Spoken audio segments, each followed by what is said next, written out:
Hello students, you are welcome to English language class. Today's topic is Concord. And before I start to tell you the rules of Concord, I would like to define what Concord is. Concord is an agreement or harmony or relationship between subject and verb in a sentence. Subject and verb must have agreement together. They must not go against each other. They must agree in a sentence. And that is what brings about Concord. And there are a lot of rules for Concord. And these rules are meant to avoid grammatical blunders, especially when you write. So today, we want to look at 5 rules of Concord. Although there are lots of rules, about 27 rules or 30 rules of Concord, but today I want to limit it on 5 rules. So let's get started. Rule 1 is subject and verb Concord. That is, subject and verb agreement. There must be an agreement between subject and verb, and the agreement will come in form of number. It comes in form of singular or plural. Let's look at the singular agreement. That is, agreement between subject and verb. Let's look at the examples. She goes. She goes. Here there is an agreement between the subject and verb. The subject is she, and the verb is goes. So the verb is singular and the subject is also singular. So this is an agreement between them. If there is no agreement between them, it shows that something is wrong with the grammar. For example, you cannot say she go, because go is plural while she is singular. So the best thing to say is she goes. She comes. Tolu is here. You cannot say Tolu are here. The same thing applicable to plural Concord. You say they go, not they goes, because they is plural and go is also plural. So there must be an agreement between the subject and the verb when it comes to numbers or singular or plural. For example, Tolu and Bidemi are here. And this is an agreement between subject and verb, which is Tolu and Bidemi. That is the subject of the sentence. And the verb is are. So there is an agreement in this case between subject and verb. So whenever you speak or you write, there must be an agreement between subject and verb when it comes to singular and plural form. Let's look at more examples. The girls sing sonorously. So in this case, the subject is the girls, and it must agree with the verb, which is sing, and both of them must go together. The girls sing sonorously. So if you say the girls sing sonorously, it shows that something is wrong with your grammar. You have committed grammatical blunder. So be careful when you use singular and plural, when there is an agreement between subject and verb. This is very important in a sentence. Another rule of Concord is indefinite pronouns Concord. Indefinite pronouns Concord. What are the examples of indefinite pronouns? They are everybody, everyone, no one, nothing, each, somebody, some, no, somebody, nothing, and so on and so forth. When you use these indefinite pronouns, it must go with singular verb. Let me come again. Whenever you use indefinite pronoun, it must always go with singular verb. For example, everybody is here. You cannot say everybody are here. Because the rule says when you use the indefinite pronouns, it goes with what? Singular verb.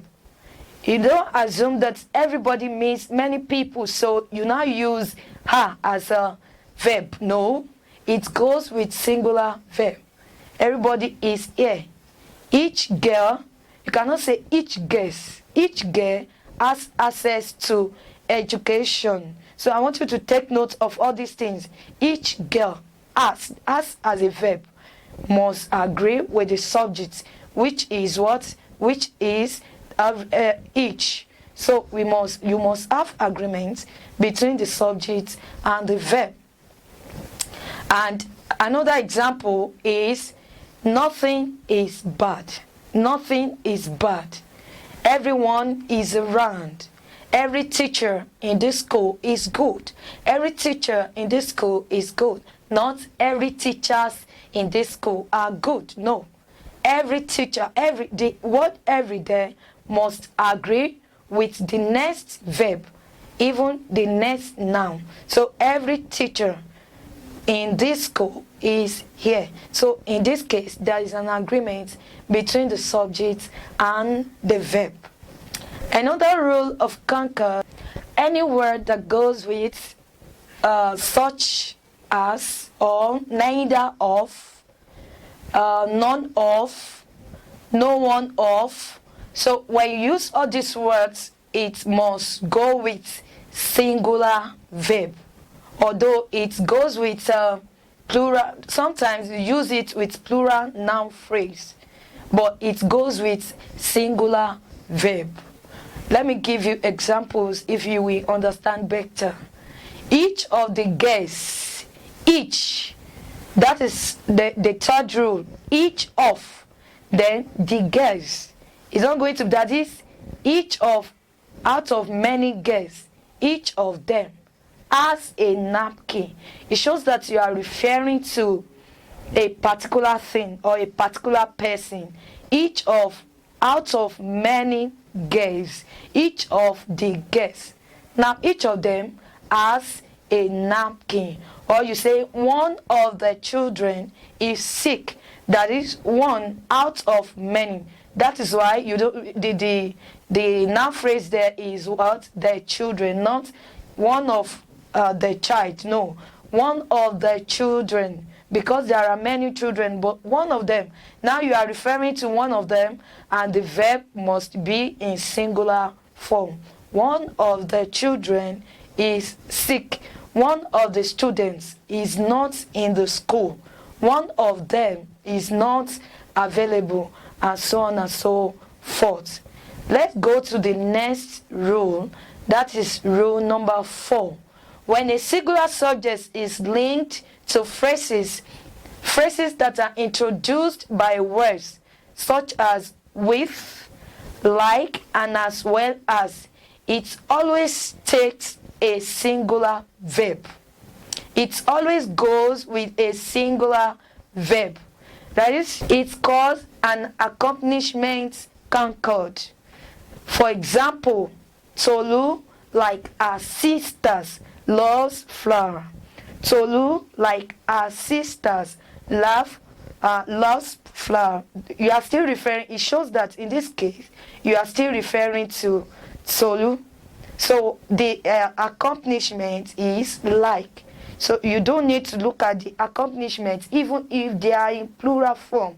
Tolu, like our sisters, loves flower. So you are referring, it's just like you are saying, Tolu loves flower.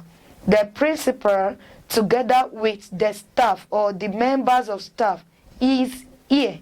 You are referring to the principal. So the members of staff are just used to, or is used to accompany the principal. So the subject there is what you are going to agree on, which is the principal. So it's going to be the principal is here, or the principal together with the members of staff is here. So the subject there is what you will refer to as that must agree or go with the rule. The fifth rule is when two subjects are linked together by the word and. That is a compound sentence, and they always go with plural verbs. When two subjects are linked together with the word and, they always go with the plural verbs. For example, the chairman and the brother are here. Because of the word and, you can replace it with they are here. The chairman with his brother are here. So in this case, it could be replaced with the word they. And when you use they, it goes with the plural verb. They are here. The same thing applicable to the chairman and the board members are living now. The chairman and the board members are living now. So that's a compound sentence, which is referred to as compound sentence Concord. It must go with plural verb. So there are lots of the rules, but today you are going to be limited on these 5 rules, and I want you to work on them and practice them as many times as possible. Thank you and have a wonderful time.